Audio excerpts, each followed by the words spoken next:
Hey, welcome back to another episode on Genealogy TV. My name is Connie Knox. I am a lifelong genealogist here to help you go further, faster, and factually with your family research. So do dreams really do come true? Well, Judy Garland certainly says it does in The Wizard of Oz, and well, it certainly has for me. After 2.5 years of preparation, I launched Genealogy TV in late August of 2018, and well, I couldn't be happier. I love teaching, I love video, and I love genealogy, so it was kind of a match made in heaven for me. So why do you care? Well, my goal and dreams is to help you go further, faster, and factually with your family research. So I do that through a variety of programs. If you think about it for a moment, people don't go to physical locations as much anymore. And while I was really trying to reach beyond my little town here, I thought video would be a good opportunity to do that. So that is my goal, and my dream is to continue to educate and inform about the genealogy industry, all while having fun. Well, you know, the cool part about YouTube is it's a very unique platform in that it offers engagement and feedback from you, the audience, to me. And so I'm always encouraging feedback in the comment sections below. And so in an effort to really help everybody, because every time you, the audience, offer advice to another in the comment sections, we're all engaging with each other. And so it's kind of a community spirit of helping each other. And that's what genealogy is all about anyway, right? Well, recently I was speaking at a Rotary Club, and I was speaking about DNA and how to make it work for you a little bit farther than just the ethnicity estimates. And so I was doing this speech called DNA, the strategy that the pros use, and well, I created a video out of that too. I'll leave a link up there if you want to see that. But afterwards, a young man, a student named Ryan Monroe, came up to me. He is a student at the University of North Carolina at Wilmington, and he asked me, he said, is doing Genealogy TV a dream for you? And I said, absolutely. And he said that he was building a business called the Dreams Come True Network. It is a podcast that he has created. And he asked me if I would be a guest on his show. Well, later we decided that let's record it in video because I might be able to share it on Genealogy TV. So here it is. Today we're going to be sharing that interview with you. Make sure you stick around to the end of the interview though, because I'm going to talk a little bit more about the future plans of Genealogy TV, and I need some feedback from you. So I hope that you'll stick around to the end of the show, and I'll share with you what my future plans are for Genealogy TV and how you can get involved. Hello and welcome to the Dreams Come True Network. Please like, subscribe, and share for more videos. This is a platform where I interview people who are pursuing or have achieved their dream, and it hopes to inspire others to do the same. I'm here today with Connie Knox, and she is the host of 2 YouTube channels, Genealogy TV and ANCESTRY, where she discusses topics such as family history, heritage, and documentation. Welcome, Connie. How are you? Good, thank you. Thanks for having me. Yeah, no problem, no problem. So for those who are not familiar with you, could you just please tell us a little bit about yourself and how you became interested in genealogy? Oh my goodness. I think it started when I was a kid. My earliest memory of doing family history was with my great-grandmother. We were visiting her. I actually think I was so little I don't remember, but I think it was after my great-grandfather had just passed away, and we were there looking at old images. I was probably maybe 6 years old, and we were looking through some very, very old images of my Danish ancestors, and I was intrigued then. And then a little bit later, my grandmother made a comment about her parents coming across the country in a covered wagon. Wow. Probably about, I don't know, 12 maybe at the time. So I was kind of like, oh, this is cool. And so I was kind of hooked at that point. By the time I was 15, I was doing genealogy. Wow, 15 years old. I don't even remember what I was doing at 15, and I'm only 20. So, Oh, I was hooked, and I still have my notes. I have this old spiral notebook from hmm when I was 15 years old, with the still original bad spelling and everything, all the original notes from when I was a kid. So it's pretty funny to go back and look at it now. But hmm And so, you talked about how I don't know, handwriting, bad handwriting, and things like that. When you're organizing things for genealogy and you are trying to find documentation as it relates to your family history and other people's family history, how important is handwriting in terms of that? Because you have a lot of people, that have specific handwriting that most people's handwriting can't recognize other than themselves. So can you just talk about a little bit the role that handwriting plays when you're looking for documentation? great question. And it's interesting because a lot of times in a lot of the schools these days, they don't even teach handwriting. So one of my concerns for, kids growing up today, if they don't understand how to read just normal cursive handwriting from, 20 years ago, it could be, it could result in lost history, because as we go back in time and we start looking at documents from 200 years ago, that are all that beautiful old hand cursive writing. A lot of people, I know my daughter for one, does not know how to read it. And there's a whole art in actually learning how to read that, because there are certain things in the old English way of writing, like for example, what looks like an F in cursive handwriting is actually an S. And then there's also some, what they call a dangling S. It's a little curly Q at the end, but some of that old handwriting, is a true art, and it's not something that I learned growing up, that old of handwriting anyway. And so, yeah, there's lessons on how to just read that stuff. So that's really fascinating because we didn't really focus a lot on cursive handwriting when I was in school. I remember in third grade, they said, okay, guys, we're going to learn cursive. We learned it for, I believe, 1 week. That is it. And we didn't even learn the capital letters. So there's not, like you said, there's not a big emphasis on handwriting. And that could result in, like you said, lost generation. People might not be able to actually read cursive anytime soon because we don't really handwrite in cursive that much anymore. So that's Well, really fascinating.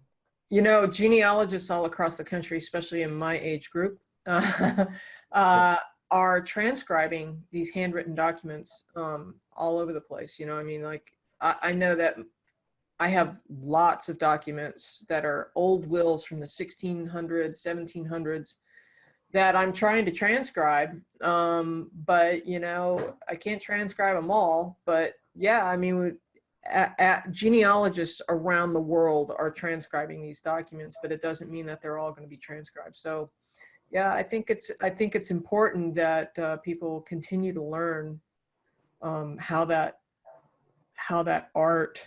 Gosh, it's beautiful too. Some of that stuff I've seen. It is. Oh, let's make it even worse. Let's put it in a foreign language. I was trying to translate some Danish old documents the other day, and you know what? I have to say, social media is my friend here, because I met a cousin who is in Denmark, and I discovered him through DNA connection. And he translated a bunch of Danish census records for me, kind of explaining to me what different things meant. Because even Google Translate now, you can put things into Google Translate and it'll translate for you, but not everything translates. Like some of the headings on census records might say birth or marriage or something, but it might say it in a different way per the lingo of the time, the era, right? Mhm. And the region. Wow. Yeah, and speaking of handwriting, again, in terms of medical records and things like that, my grandfather actually has 3 different birthdays because they couldn't really read the handwriting in the time of his birth and stuff like that. It was just a lot of confusion. So I guess he just picked one he liked and we stuck with that. And so in terms of the handwriting and things like that and medical records, can you talk a little bit about searching through medical records and and as it relates to like family predispositions and stuff like that? Well, you know, it's funny you say that because I was just working on another video where I'm going to define some of the old medical terms, like dropsy, and there's a few of them that are kind of unique to the time that are no longer being used. And so, you know, just looking that stuff up, you know, some of them, you know, meant the flu, or it meant something else, or they didn't know what it was at the time. So they would put generic terms on there, but, you know. Let's talk a little bit about North Carolina. So North Carolina history and ancestry is, North Carolina, and the area in general is really fascinating because you have a lot of historical sites here. You have a lot of mountainous regions as well as coastal regions. There's a lot of diversity in terms of the landscape. So could you talk a little bit about typical, when you're looking for North Carolina through North Carolina ancestry, could you just talk a little bit about, you know, differences between Native Americans, Quakers, English, German, and things like that, just in general? Well, you know, the earliest settlers, now keep in mind, I am not a historian, I'm a genealogist, but the Okay. earliest settlers that I'm aware of started coming in the mid to late 1600s, and they were coming in a couple different ways, by ship and by the Great Wagon Trail, I believe it is called, from Virginia. And you can follow the migration patterns as they cross North Carolina. A lot of them came into the Pasquotank, Perquimans County area. My Quaker ancestors did for sure. And my earliest Quaker ancestor came in the late 1600s. And he died in North Carolina in 1690, and I have held his will in my hands at the North Carolina. Yes, they have it at the North Carolina State Archives, and that's a wonderful place to go research. But so yeah, so as they moved across the Piedmont, some came in up here in Wilmington, up the Cape Fear River. You know, we have deep roots in the Revolutionary War, in Civil War records. We have, you know, the migration patterns went across the Piedmont and up into the North Carolina mountains. One of the projects that I'm working on, this is probably going to take until I die to do this, but I've got a website called ncancestry.com, which goes along with the YouTube channel. And what I'm trying to do is create a county by county resource for people that want to research in that county. And it's kind of like, I'm trying to answer the question, why should I go to this county?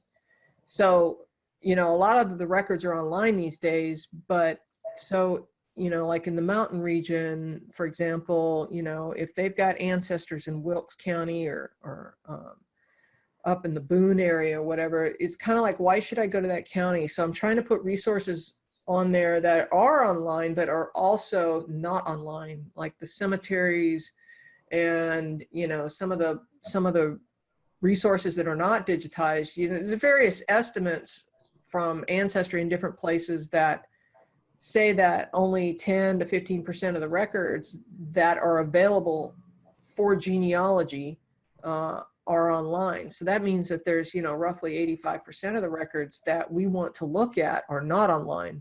So the idea is, tell me what is there in that county. Why should I make a road trip to that county and go, what am I going to find when I get there? Oh, absolutely.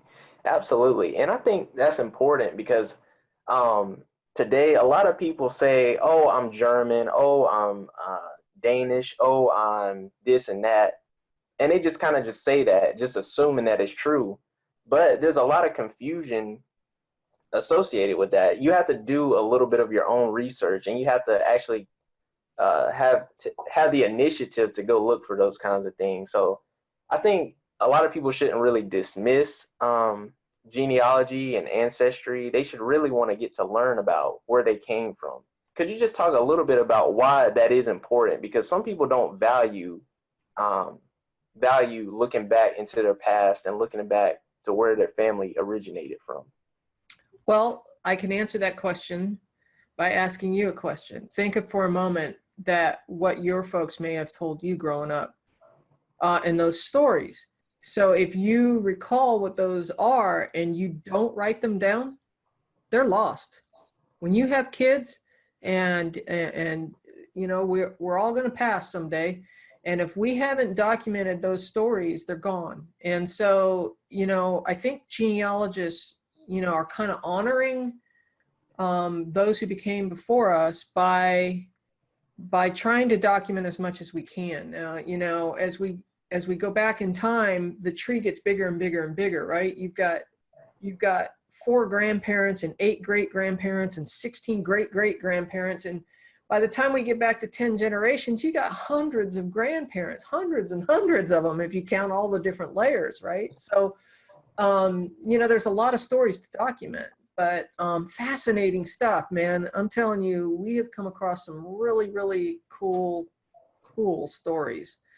And, you know, if we don't write them down, then our kids, our grandkids, and the kids that aren't even born yet, the future generations, they're gonna, you know, not everybody's gonna be interested, but there are gonna be some that are. And we're at a really great time in history right now, because there's so much that's becoming available for genealogists.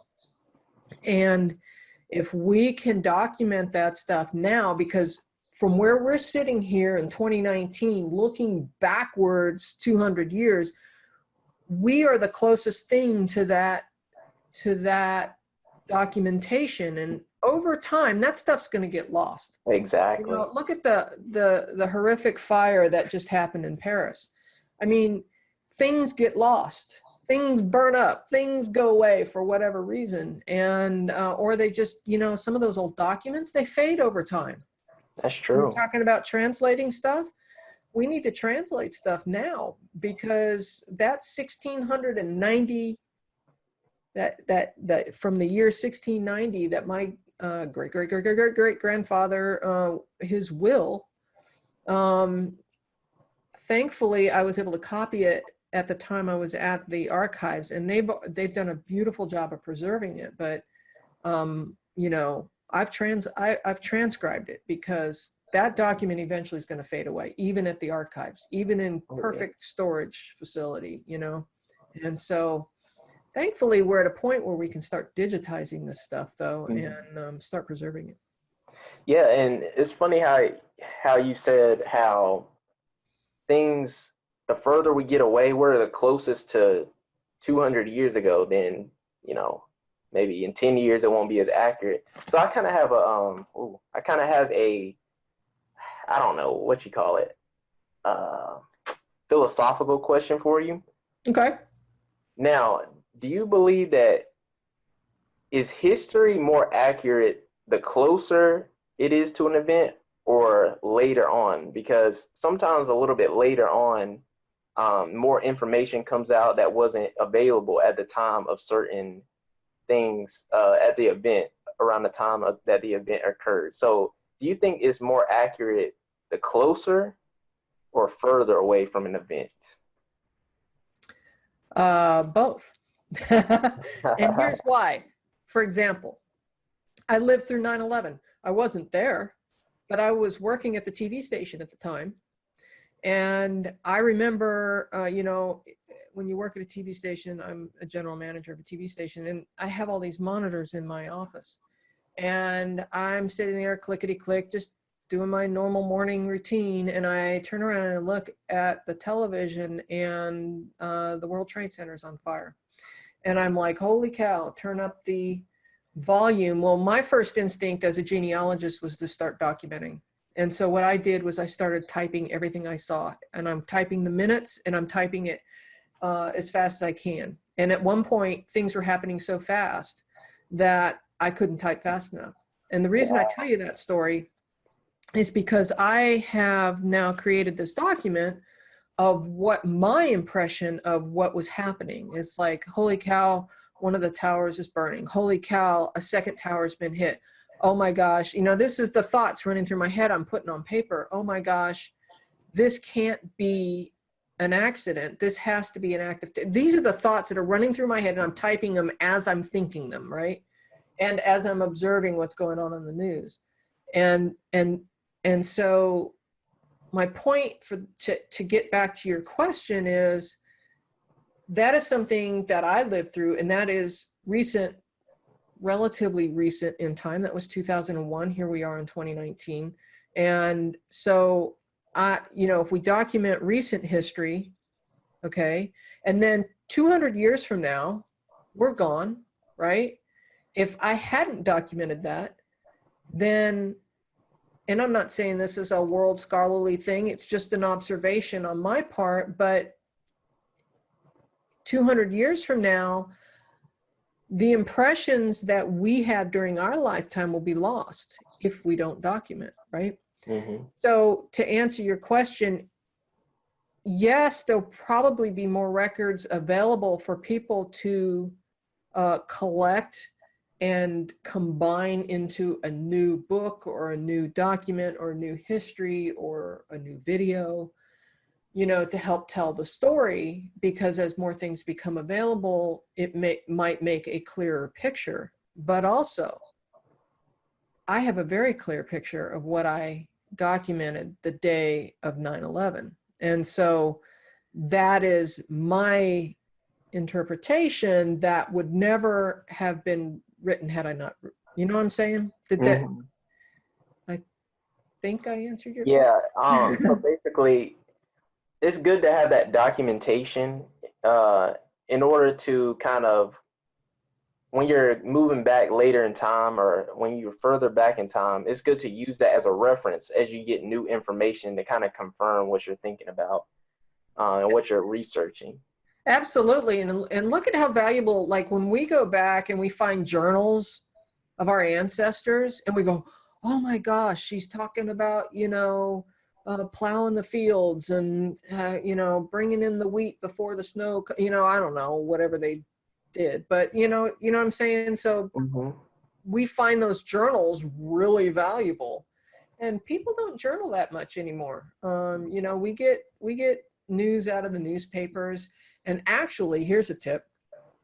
We should be saving the really good stories that we find on social media, because I don't know if the social media platforms are actually archiving that stuff, but talk about great history.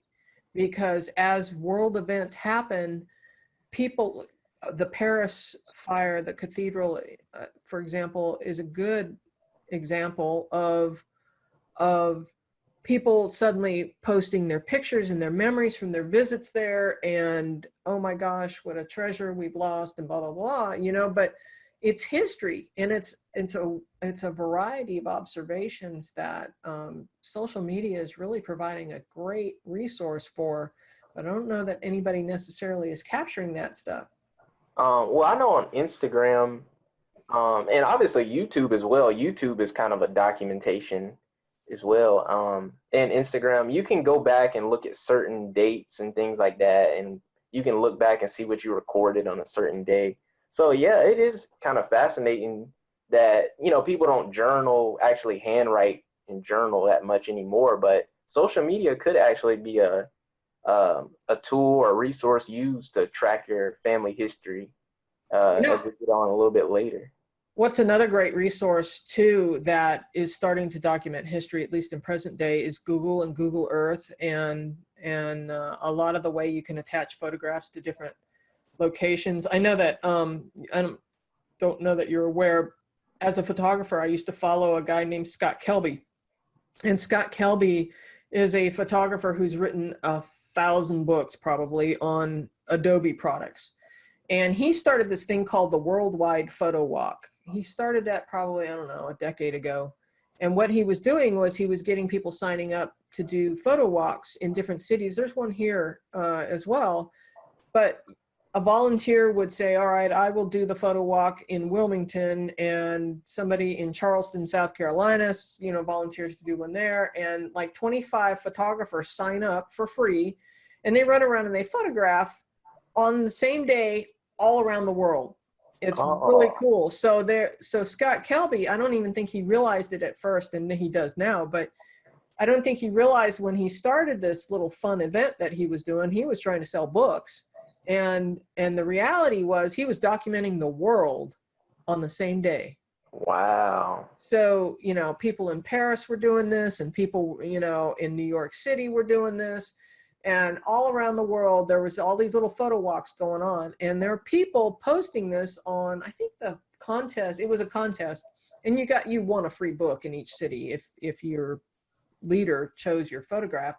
But I mean, it could have been anything from moss and birds to architecture to sunsets. It was all kinds of things, but it was kind of cool. So there's another way that, you know, the world is being documented now, but it's the old stuff that we're really chasing in genealogy.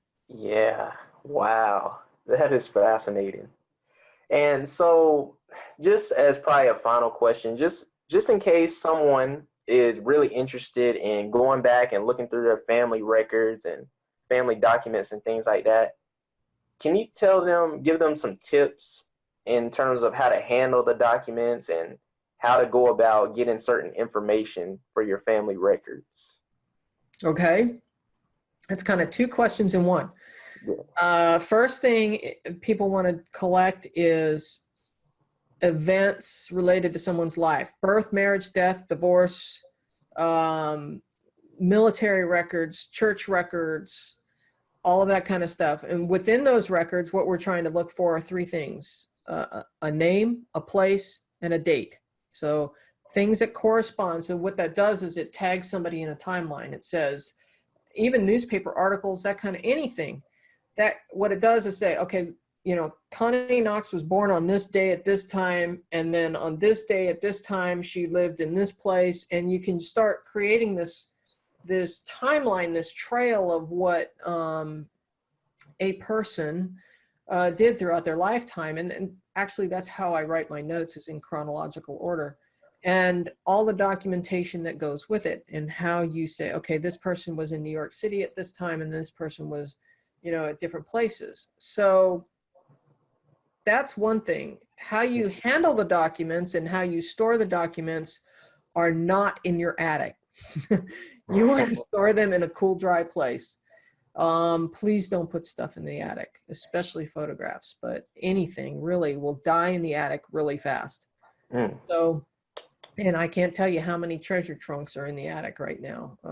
People going, oh, maybe I ought to bring that down, stick that in the closet. Yes, please. And not in the garage either, because that's a cool, damp place usually. You want, you know, where you are comfortable living is where your documents should be living as well. Wow. That's fascinating. Good information. A lot of people probably never heard of that kind of information. And, you know, it's always important to get to know about your family history. I think it's always important to get to know and understand where you came from, where your family came from, because it creates a lot of connections, a lot of, it creates a connection with the past, and it connects you to yourself today. So I think it does help give you kind of a sense of purpose and a sense of belonging. I know I've helped some adoptees and some people who maybe didn't know who their parents were or who their father was. So once they find out that information, there's this sense of relax and understanding. And even if it's not good news, sometimes when you help an adoptee find their biological family, it's not always good news, but at least they know. And they know where they came from. And, you know, it might not be that their parents were the best characters in the world, but then from there, they can start working back and learn where their ancestors came from. You know, maybe it traces back to Ireland, or it traces back to, you know, a variety of different places. But, you know, it's always fun. And it's always fun when you find that immigrant ancestor, the passenger list, and then you find a picture of the ship they came over on. Oh, wow. That's always fun. Yeah, I've seen a few of those. Those pictures and photos, they always look really interesting and really cool. And it's always funny because sometimes the people, when they first come over, like their great grandfather, a lot of them look really similar to their great grandson. And so it kind of creates a lot of, you know, like a good memory to have. That has to do with YDNA too. You know, just to talk about DNA just for a quick second, when we take a normal autosomal DNA test, we get half of our DNA from our parents and from our mother and half from our father. But on YDNA, you get 100% of your YDNA from your father. So you, as a male, have 100% of the YDNA of your father, your great-grandfather, your great-great-great-great-great-grandfather for hundreds of years, thousands of years. You have the same YDNA. So YDNA is pretty powerful when tracing the male, especially what we call the surname line, the father's father's father's father's line. That is not what they offer at like Ancestry.com. At Ancestry, they offer autosomal DNA, which gives you a kind of a shotgun blast of the entire family tree. But again, YDNA autosomal DNA eventually dies out after a couple hundred years. It's so fragmented because you keep in mind, you get half of your DNA from your father and half from your mother. Well, if you're only getting half from each side, that's leaving behind half. It is. Yeah, and then so each generation back, you're leaving behind bigger and bigger and bigger pieces of your DNA. So eventually it dies out. But that's what makes us all unique people. Well, thank you so much for joining me today, Connie. It was a pleasure to talk to you. And once again, that was Connie Knox, host of Genealogy TV and NC Ancestry here on YouTube. So please subscribe to her channel and find out more about family history and lineage there. I'm Ryan Monroe from Dreams Come True Network, and I want to thank you so much for watching, and thank you, and take care now. Thank you. Thanks, Ryan, for the privilege of being a guest on your show. I had so much fun. It was a lot of fun. I really appreciate it. If you want to follow Ryan's journey, there are links in the show notes below for that. Also, we decided we were going to talk about the future plans of Genealogy TV. So I have so many ideas, I don't even know where to start. There's one of the ideas that I have that I really want to do. It's going to take a little bit of time to pull this together, but I really would like to start doing a live show on Saturday, probably noon Eastern, which would be 9 a.m. Pacific, to have engagement back and forth with the audience, pick a subject, and we'll start talking about it. And maybe we can also find an expert in that specific area to come on with us. But I really want to start doing some live shows eventually. I envision right now doing that about once a month. I think it's probably going to be the second Saturday of the month. So be on the lookout for that. If there's something that you see that's interesting, that you would like to see there, please let me know. So the footnote series, I want to continue to do those. These have been wildly popular. These were the original vision for Genealogy TV, and this is the long-form version of a specific subject, whether it's researching in Italy or it's researching the Southern Claims Commission records. Those, these videos have been very popular and wildly helpful, I think. So I plan to continue to do those. So if there's a subject or a guest that you want to see for that, please let me know.